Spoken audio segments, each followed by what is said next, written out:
Hola, ¿qué tal? Bienvenidos a las noticias en Hispanic News Network. Los saluda Alan Rivera. Revisemos los titulares del día de hoy, martes 2 de agosto de 2011. Se consumó el acuerdo para elevar el techo de la deuda y evitar un colapso financiero en el país y fuera de él. Por su parte, el presidente Barack Obama celebró el acuerdo y pidió más acciones para apuntalar la economía del país. Además, en un informe especial conozca las inimaginables cifras que Estados Unidos gasta en guerras. En noticias de inmigración, la Casa Blanca volvió a impugnar una ley anti-inmigratoria. Esta vez fue la de Alabama. En los deportes, el Barcelona se apresta sin su máxima figura a enfrentar a uno de los clubes más populares de México. Con 74 votos a favor y 26 en contra, el Senado aprobó este mediodía la ampliación del techo de la deuda pública, lo que permitirá al gobierno evitar caer en moratoria y provocar con esto una crisis económica nacional e internacional. If not on that question, the ayes are 74 and the nays are 26. The motion to concur in the House amendment to Senate Bill 365 is agreed to. El anteproyecto del compromiso de emergencia que le permitirá al gobierno pedir prestado más dinero para cumplir con sus obligaciones ya adquiridas fue sometido a un voto final en el Senado antes de ser enviado para la firma del presidente Barack Obama. La ley fue enviada al Senado después que fuera aprobada con facilidad en la Cámara de Representantes ayer lunes. En el Senado, el respaldo del líder de la mayoría demócrata, Harry Reid, y el líder republicano Mitch McConnell de Kentucky garantizó la aprobación de la medida. Una nota dramática en medio de todo este debate la dio la legisladora federal Gabrielle Giffords, quien regresó a la Cámara de Representantes por primera vez desde que fue baleada en enero, realizando un ingreso espectacular durante la votación crucial sobre el límite de endeudamiento del país y recibió aplausos fuertes y ovaciones cariñosos de sus sorprendidos colegas. Y minutos después de la aprobación del proyecto en el Senado, el presidente Barack Obama celebró la medida y pidió más acciones del Congreso para sacar de la recesión económica al país. El presidente pidió a los congresistas encontrar nuevas fórmulas para reducir el déficit, pero no a expensas de la clase trabajadora. El mandatario dijo que la economía del país no necesitaba que Washington fabricara una nueva crisis. Esto en referencia al duro debate de semanas alrededor del déficit y el endeudamiento. Este es, sin embargo, solo el primer paso. Este compromiso requiere que ambas partes trabajen juntas en un plan más amplio para reducir el déficit, que es importante para la salud a largo plazo de nuestra economía. Y porque no se puede cerrar el déficit con un solo recorte de gastos. Necesitamos un enfoque equilibrado en el que todo esté sobre la mesa. Bueno, y estos son los detalles del acuerdo que afectará a programas civiles y de defensa, pero que deja fuera la seguridad social. En primer lugar, el techo de la deuda se elevará por un valor mínimo de 2,1 billones de dólares, pero no se podrá incrementar hasta el 2013. En segundo lugar, la reducción del déficit en al menos 2,5 billones de dólares durante los próximos 10 años, y esto incluye 900.000 millones en gastos domésticos no imprescindibles, recorte de 350.000 millones al presupuesto de defensa, un plan que reduzca el déficit en 1,5 billones adicionales entre programas civiles y de defensa, sin afectar a la seguridad social, que deberá votarse antes del 23 de diciembre de 2011.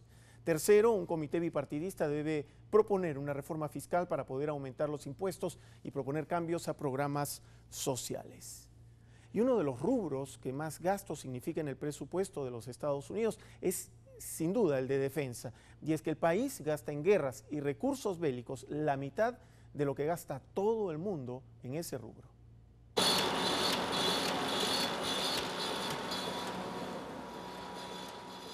Cifras gigantescas, difíciles siquiera de imaginar. Estados Unidos es el país del mundo que más gasta en defensa. Del total de 1,6 billones de dólares por año que se destina a este rubro en todo el mundo, le corresponde la mitad, Pero esa brutal capacidad para gastar en guerra se tuvo que frenar radicalmente en los últimos meses para no seguir incrementando el déficit del país. Esa es la razón por la que cuando comenzó la inestabilidad política en Medio Oriente, Estados Unidos no intervino, a pesar de los intereses petroleros en la región y el número de víctimas producto de las atrocidades de los dictadores de Egipto, Libia y Siria. Los gastos en defensa de los Estados Unidos son recurrentemente un eje de debate. En los últimos 10 años, Estados Unidos destinó 1.3 billones de dólares para las guerras en Afganistán e Irak. Si bien en el acuerdo firmado en el Congreso se acordó reducir el gasto en defensa, eso será hasta el 2013.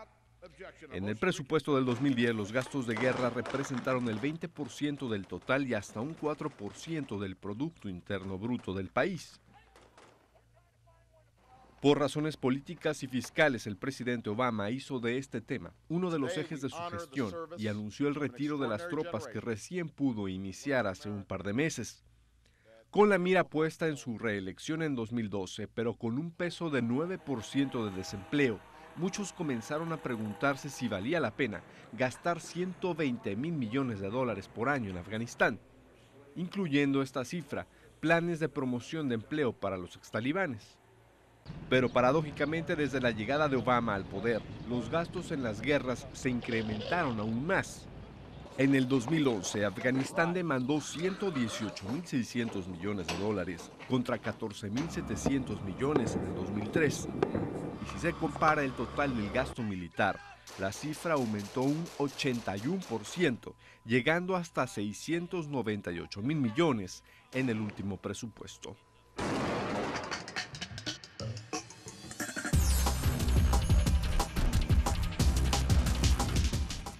Increíbles cifras en ese reporte, excelente realmente. Sin duda, este debate de meses sobre el techo de la deuda afecta a la economía popular y para muestra un botón. Los consumidores redujeron en junio sus gastos por primera vez en casi 2 años y el aumento de sus ingresos fue el menor en 9 meses. Señales preocupantes de una economía que apenas crece.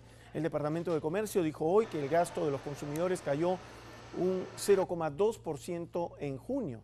Parte de ese proceso estuvo causado por el abaratamiento de los alimentos y la energía, incluida la gasolina, que se habían disparado en los últimos meses. El gasto de la población es seguido atentamente porque suma el 70% de la actividad económica en todos los Estados Unidos. Por otro lado, los ingresos subieron casi imperceptible, un 0,1%, la menor cuantía desde septiembre. En contraste y como resultado de todo esto, muchas personas han respondido a la crisis ahorrando más. El índice de ahorro personal creció un 5,4% tras el pago de impuestos, su mayor nivel desde agosto de 2010. Por su parte, las empresas han respondido reduciendo la contratación de personal. La economía apenas creó 18,000 puestos de trabajo en junio, la menor cuantía en 9 meses, y el índice de desocupados aumentó al 9,2%, el mayor nivel en lo que va del año.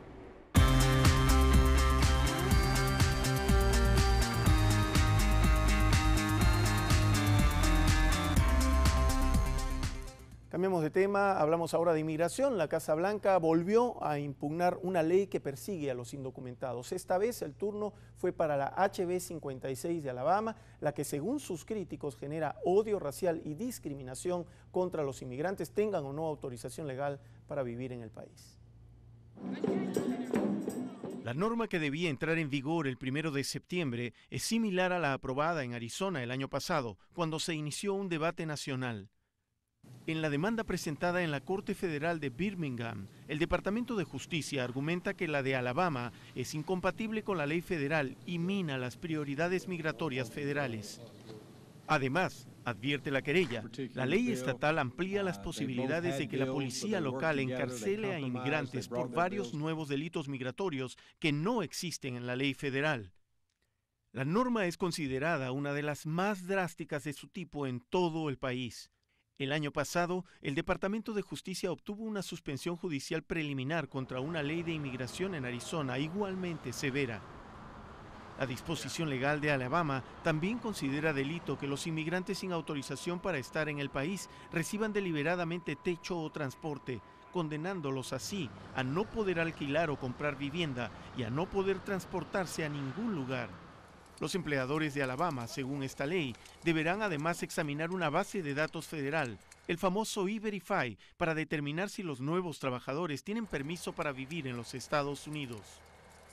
El Departamento de Justicia, en la demanda, reitera que la inmigración es un asunto federal y, en consecuencia, ningún estado puede establecer su propia política migratoria ni aprobar leyes que resulten incongruentes con la legislación federal sobre inmigración.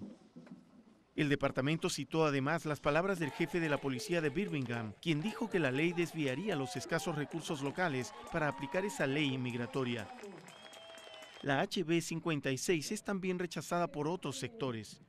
Una coalición de obispos católicos, metodistas y evangélicos impugnó la ley ayer lunes y el mes pasado una alianza de grupos defensores de las garantías civiles y de los derechos de los inmigrantes también acudió a la justicia para evitar su entrada en vigor.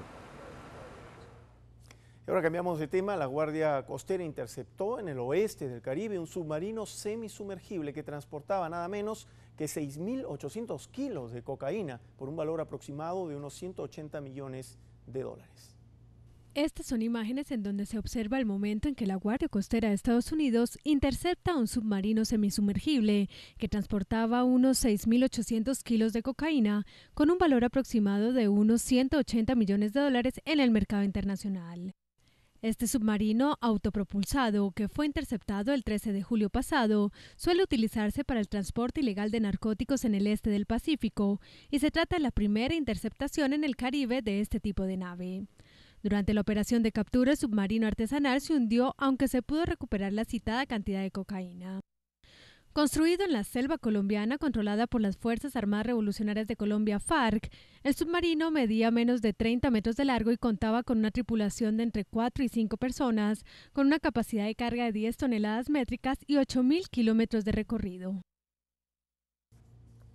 Bueno, nos vamos a una primera pausa después de ver ese informe y volvemos enseguida con más. Los bajos niveles de agua de un lago permitieron encontrar parte de la historia de una tragedia. Además, reportan un muerto por salmonela y 76 casos de intoxicación en 26 estados del país. Y también, tras una exhaustiva investigación, la policía le dio la razón a la víctima de una salvaje golpiza. Los dejamos con las temperaturas a lo largo y ancho del país para esta noche y el día de mañana miércoles.